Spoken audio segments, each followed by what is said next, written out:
Greetings and welcome to another episode of Artists of the Nights. Today I have the good fortune of speaking with Mr. Conor Bourgal. Conor is a multifaceted and fascinating musician.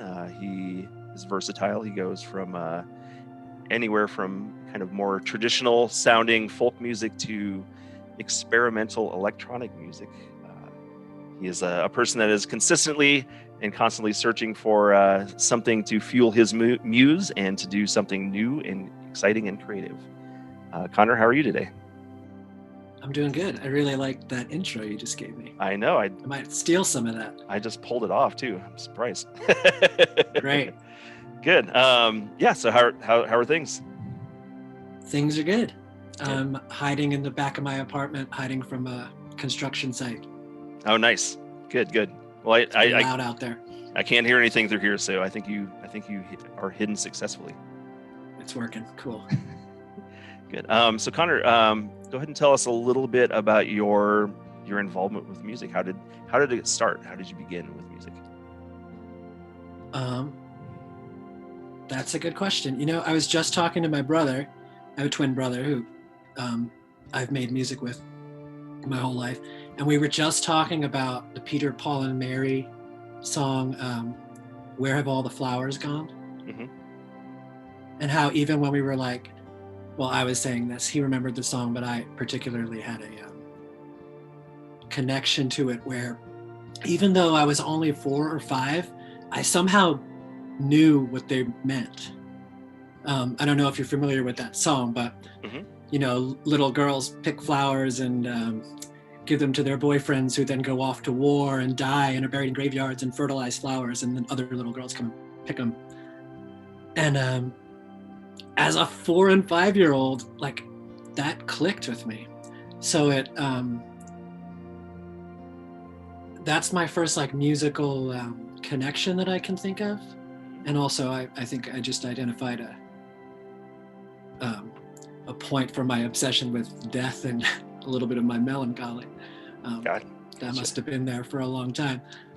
But yeah, like obsessions with that kind of song, and my older cousins would record themselves singing Pete Seeger songs, like If I Had a Hammer and stuff. And so we were just always into the idea that regular people around us could make music. And then as we got older, of course, the Beatles, you know, obsessed with the Beatles. Joining band in elementary school, you know, I played the snare drum at first. And by high school, I was in jazz band with the upright bass, and I'm really small, so it was really funny. And then by the time we're like late teenagers, my good friend Dan, who you actually know, and my brother, they both took to music a little bit quicker and more naturally, like they had more natural ability. And Dan is just like this great drummer, and Ian's really good at guitar and like saxophone. Like he was in the all-state stuff all through elementary school and high school when he got into college playing his saxophone and stuff.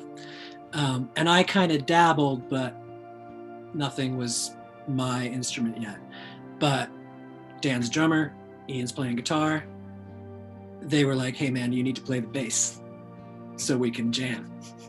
So just by default, I got a bass, played some bass for about 10 years, ended up joining a band, going on tour, moving out here with them, all as a bass player. But it worked out for me too, because like I have 2 better musicians propping me up all, it was pretty good crutches. Because I could play at a higher level than I really could. They would like allow me to play at a higher level than I really could, because they were kind of like holding me up. Well, I would say they also pushed you as well. And in my experience, having having heard your bass playing, you definitely in my opinion, I don't think you had any problem keeping up and holding your own in that situation. Those guys are both fantastic musicians. Yeah. They allowed me to be really simple so that they could be complicated, which is still a really big part of my aesthetic or whatever. My approach is still simplicity. So yeah, when that band broke up, I wanted to make like a drastic move. So I like even got rid of my bassist. I like sold my 4-string. actually I sold both my electrics and I just kept the upright bass because I knew if I had them around, I'd keep playing. Like I needed to be cold turkey and get a guitar and go in a different direction. I had been, gosh, let me reel it in a little bit. I had been going to see Joe Johnson. Joe had, this is maybe almost 15 years ago now. Joe Johnson would have been hosting open mic at the Mariner, the ancient Mariner in Manitou, like every Tuesday night back then. I think it was Tuesday. And I didn't know Joe yet. But me and Dan would just go there all the time, every Tuesday night. We'd be like, this guy's kind of blowing our minds. Like he was in a phase of playing real heartbreaking songs. Mm-hmm. You'd go and like have a little beer buzz and Joe would be like hammering you it out. Yeah. Bringing you down, but bringing you up like at the same time. So suddenly Joe's showing me Townes Van Sant and like just blowing my mind. So when Pale Room broke up, I was like, I'm going to try to do this. Well, something like this, Mm-hmm. So it's almost like kind of like opening a new chapter, right? So you just kind of like you close that last page with the bass and with the band, and then kind of moved into the Changing Colors, which is kind of what is when you adopted that new name. Yep. And it just helped me to be harsh about it, to just not even have basis. And at that time, I'm living in Manitou and looking out my window all the time at Red Mountain. And so the first Changing Colors album, that first batch of songs is all about Emma Crawford and the Coffin Races. And it's also about a relationship that was ending that I was going through. And, I'm just funneling my, it's a catharsis. But now this is Changing Colors. I'm in my mid-20s. I got rid of the basses. I've got some heartbreak to express, explore, work out, whatever. And I just did it. I just like started doing it. And I found like I could do it. I learned some Townes Van Sant songs and Elizabeth Cotten songs. Mm-hmm. I learned her finger picking pattern. And that's like essentially like the first 25 songs I wrote are just like different chords with Elizabeth Cotten's picking pattern. So I got a little bit of a Townes Van Sant and Elizabeth Cotten. I can pick a little bit. And then suddenly the words started to come. It all worked out pretty well. Since then, I've had more challenges with writing, but the Emma Crawford Ghost of Red Mountain, first Changing Colors project came together pretty easily, which I think sometimes the universe does, because it like dangles a carrot in front of you because it gives you a little of like beginner's luck so that you have the motivation to keep going when it's harder in the future. Mm-hmm. Because that wasn't that easy to make the second album. Let's talk a little bit about schooling, because you obviously have started off as a self-taught or kind of community taught within your band and with your brother and with your other fellow musicians that you were collaborating with, and then kind of kept that spirit of collaboration and self-discovery through the acoustic work. What kind of moved you to going into the academic route? I love to talk about music. That seems really obvious, but I love to go like just really deep about it, into the seemingly marginal, peripheral histories of how a composition came to be, or the artists or music scenes. I just love that stuff. I mean, half the books here are just about albums, I just love to hear about it. And I love when an artist can really explain the motivation, like the spiritual motivation, the personal motivation, but also technically what's going on. All of this sounds really obvious, but I realized that I wasn't actually that good at that. When someone was asking me this kind of thing, like, why did I write this? Sometimes it's like, oh, well, I just thought of 3 chords. Mm-hmm. That's not really that satisfying of an answer.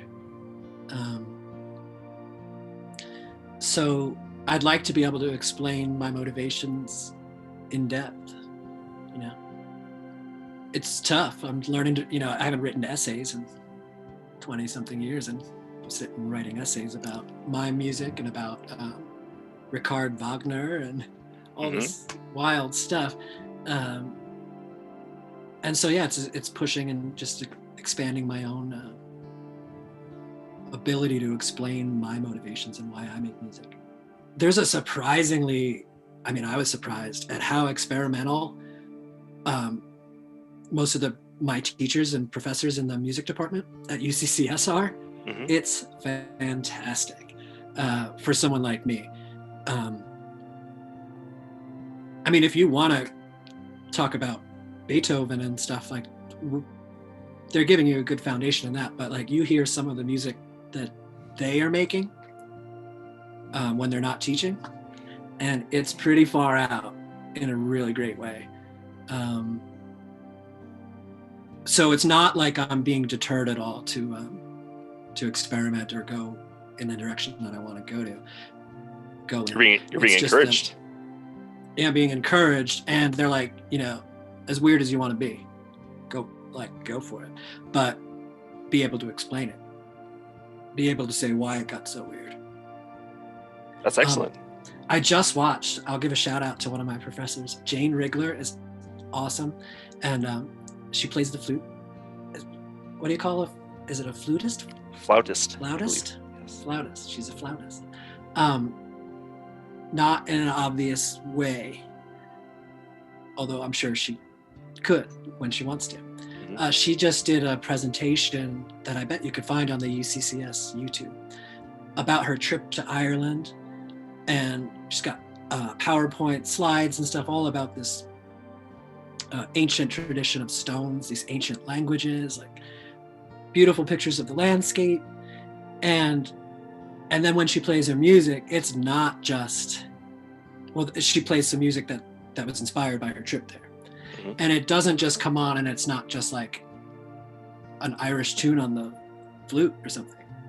It's soundscape, it's electronic, it's like flute with max MSP and processed electronics. It is far out and awesome. Conor, you just mentioned a little bit about max MSP and processing. So that's something that you're studying in school? Yep. I've taken a few courses in electronic music, which I already love, and now I know more about the history. Again, like the history and the foundation, like, so you don't just take an electronic music course there and just like learn how to make dubstep in Fruity Loops or something, which is awesome, but mm-hmm. you do learn a little bit of that, but you learn about Pierre Schaeffer and Pierre Henry in the 50s in France, cutting up tape, and Edgar Varese, and you learn the history. Eliane Radigue is a woman that I'm really, really into. Her music is really influencing what I'm trying to do. She would play an ARP 2500, like a room-sized modular synthesizer, for real, bigger than this wall. Just this fantastic history of electronic music. And Max MSP is this program that it's a visual programming language, I guess is how you would. So there's like graphic representations of code. So you don't have to sit there and type in code from scratch. You have little objects that you can connect with virtual wires. Mm-hmm. Kind of make your own musical device. And we did also record a piece for this episode in which you were using Max MSP, and I think we're calling that Untitled. Yeah. Do you want to maybe talk about the piece a little bit? Yeah. This is a piece that's come out of a couple of different angles of schoolwork. One composer, or she's so much more than a composer. This person that I've been introduced through music studies is Hildegard of Bingen, who was like a 12th century Catholic saint who had visions and wrote music that was accompanied with words and illustrations, and she was like a amateur botanist and like a healer and a philosopher, all these things. She's fascinating in a ton of different ways. So this piece came out originally of some studies of her chant music, which I pretty quickly realized sounds pretty neat to experiment with electronics. So like 12th century Gregorian chant and Max MSP for some reason seemed to really go well together for me. So it started with that, and then one of the things that I got myself into at school is making some music for a play that the theater department is doing of Medea, an ancient Greek story play, and it's dark. It's right up my alley. And so I've been experimenting with some sounds for that play, and this song is actually going to end up being used in that production, some version of it, because they're different every time I play it. So this is a combination of the influence of 12th century chant music and trying to do some theater music. And I got Björk in my head because I was thinking of these two powerful, one of them's fictional, but two powerful women from history. And in my mind, if Hildegard of Bingen like lived now, she'd be like BFFs with Björk. I wanted to bring in some Björk influenced drums, so this is a little combination of all those things, and it's just an experiment because every time I open it up in Max, it's a little bit different.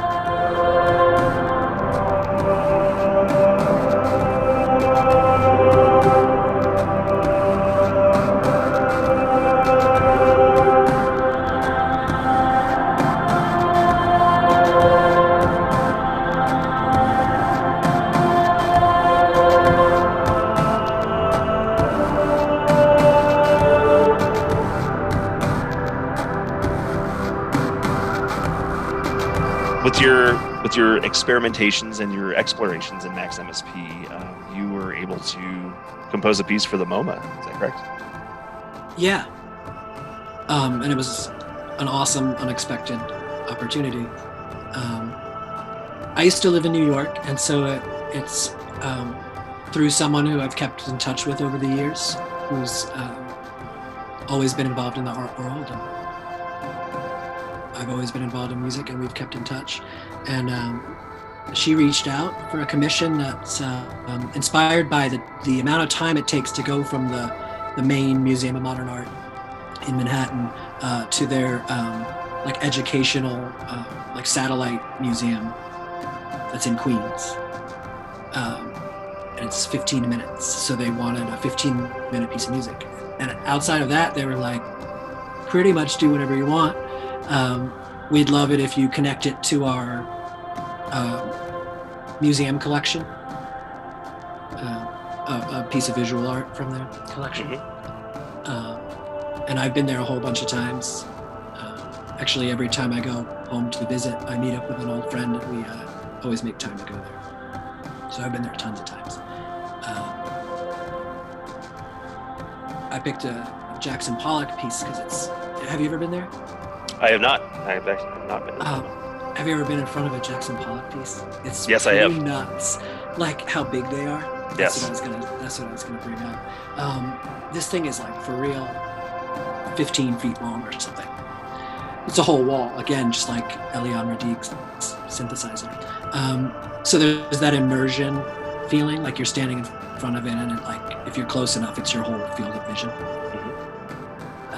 So I picked that one because of the music that I'm making is also very immersive, and I'm trying to get lost in it and invite you to get lost in it. So yeah, I picked a Jackson Pollock piece and 15 minutes, and subway ride from Manhattan to Queens.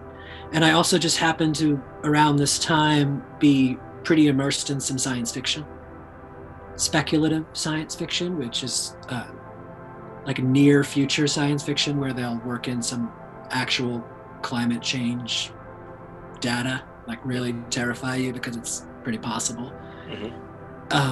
So this piece that I did for the MoMA, I imagine this future person,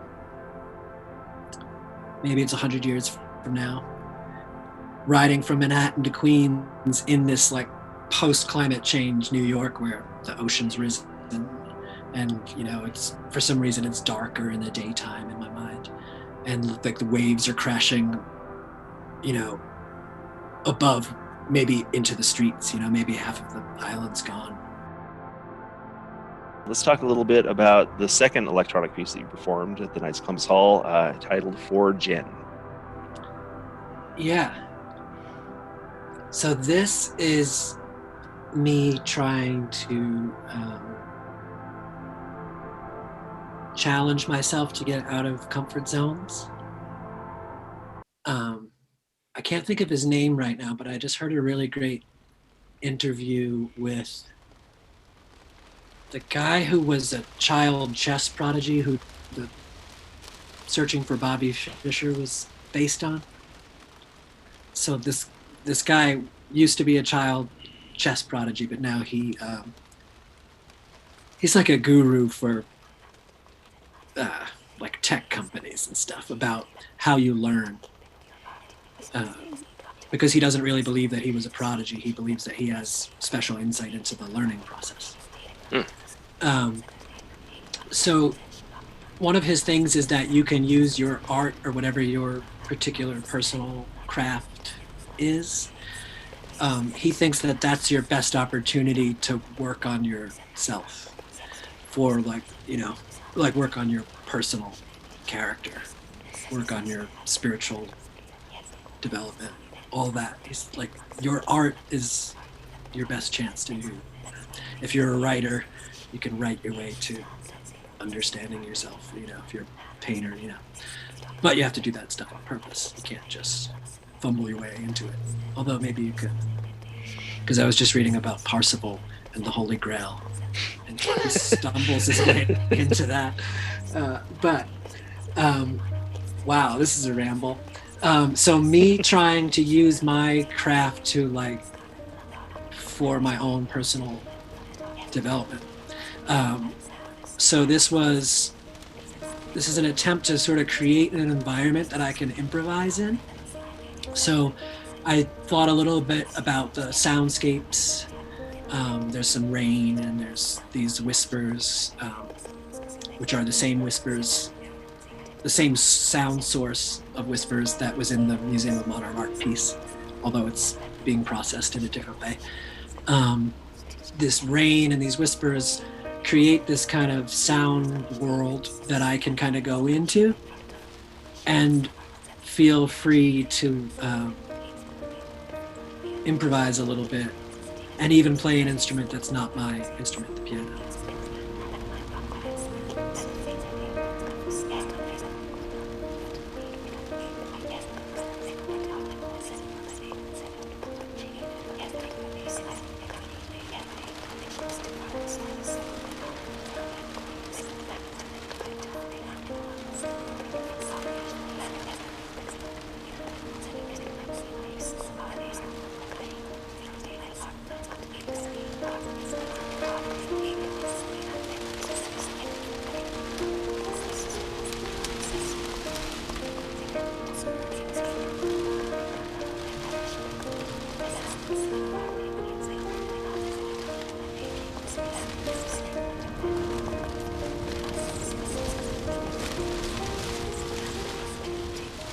We've had the great opportunity to listen to two of your more experimental pieces. We're going to totally kind of switch gears here a little bit and talk about some of your changing colors compositions. So let's talk about Let Me Rise. All right. I like the song. there hasn't been that many times in the past few years that I've really liked my Changing Colors songs. Well, that might be the wrong way to start this. That's okay. Be honest. My music sucks. Let me think for a second. Reset. Well, a couple notes that I, being there for the performance and having listened to him a couple times, there's definitely the edge in your voice. You sound a little world weary, I think, in a way. Cool. So there is very, very emotional and very relatable in that sense, to where listening to the song, I can instantly put myself in that same mind state, because I'm like, I recognize this, I know this, I understand this, and I'm going where you're taking me. Thanks. Yeah, this song is a real cathartic expression of something. This all just really came kind of pouring out of necessity. I didn't sit and try to craft this one with my wits or something. Mm-hmm. This really just kind of came pouring out of me.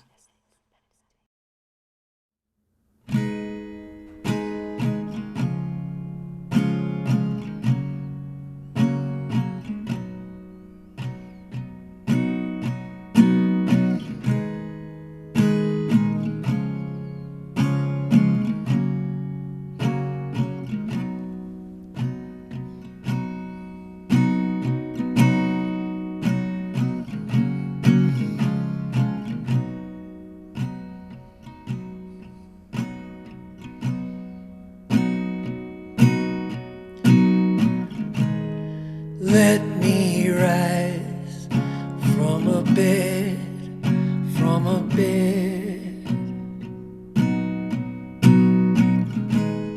Let me rise from a bed,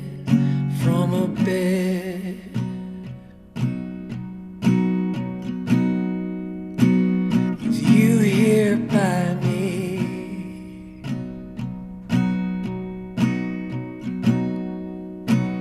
with you here by me.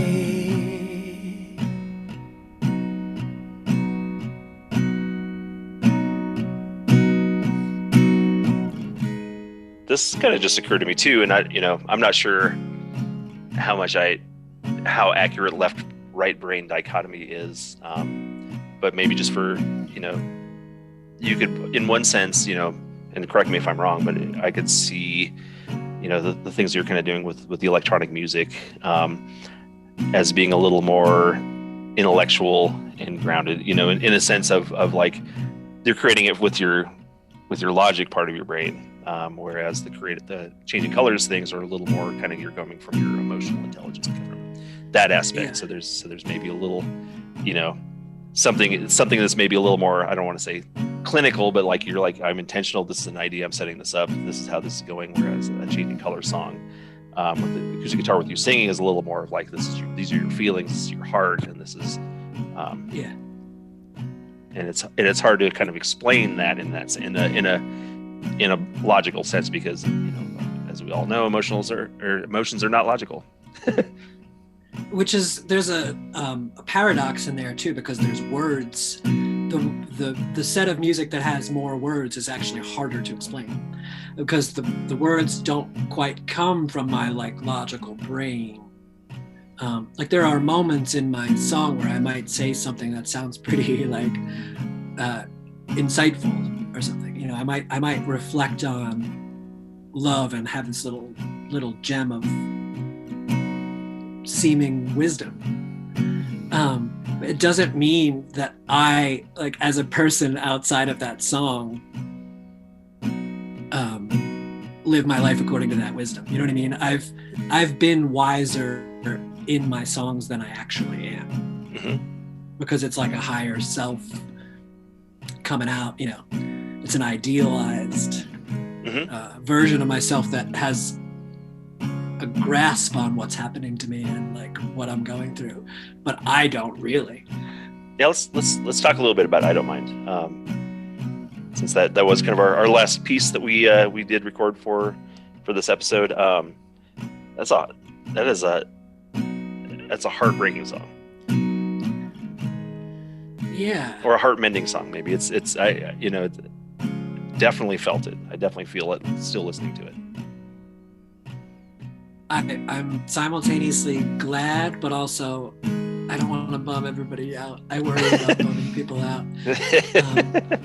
This song is from a few years ago, and like I was saying, friends of like people I would play it at a set or something, and it's the most common song. Like, why isn't that on an album yet? Or like, why haven't you recorded that?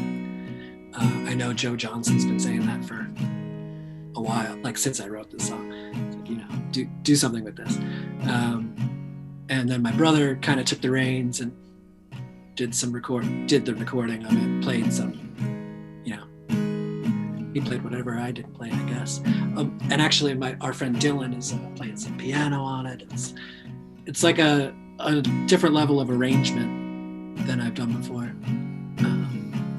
And it's one of those songs where like, I'm glad to hear you connect with it because it might be too vulnerable for me. Like it makes me a little bit uncomfortable. Mm-hmm. And I'm turning it over to like other people's perception, like letting go of my own hang-ups about it and going with the friends that kept saying, no, this is a good song, we want, I'm kind of ignoring my own uncomfortable feeling about it because it's not even like decorated lyrics or anything. Not a lot of embellishment. It's just like, this could be a letter to like straight up to somebody, dear so-and-so, blah. And it kind of is.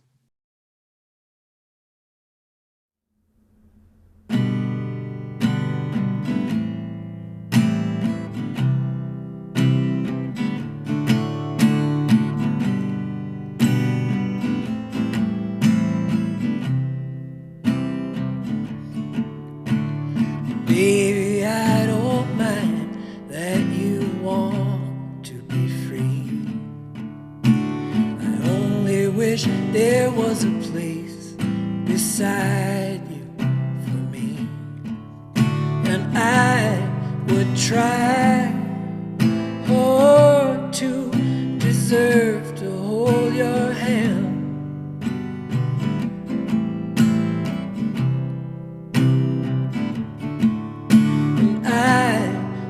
Live 1,000 lives to be with you again.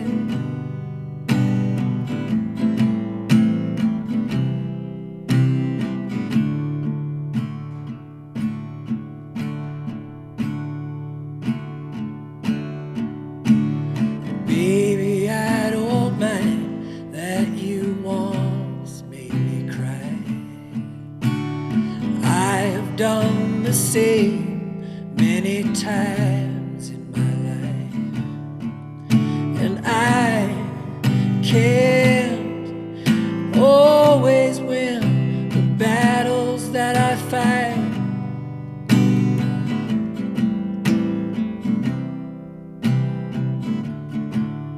But I'd be damned if I don't try my best this time.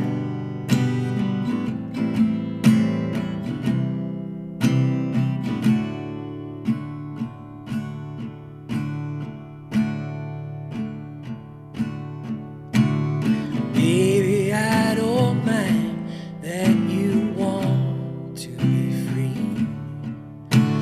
I only hope this song will somehow help you to see that I will love you long after this life has ceased to be. But I can't make you love me.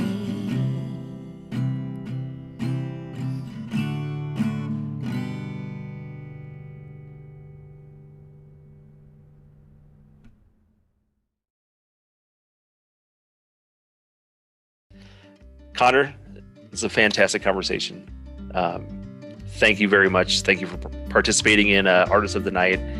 And to all of you out there who are watching us and who have watched this, thank you for your time as well.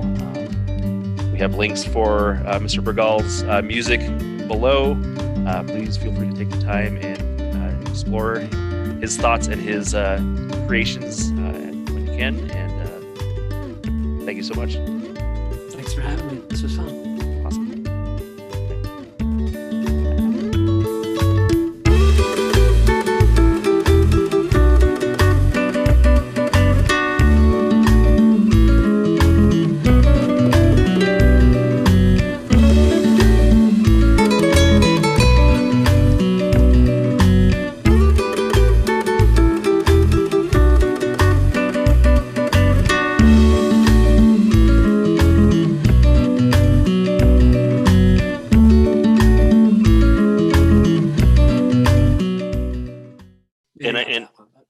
But also, there's a hey.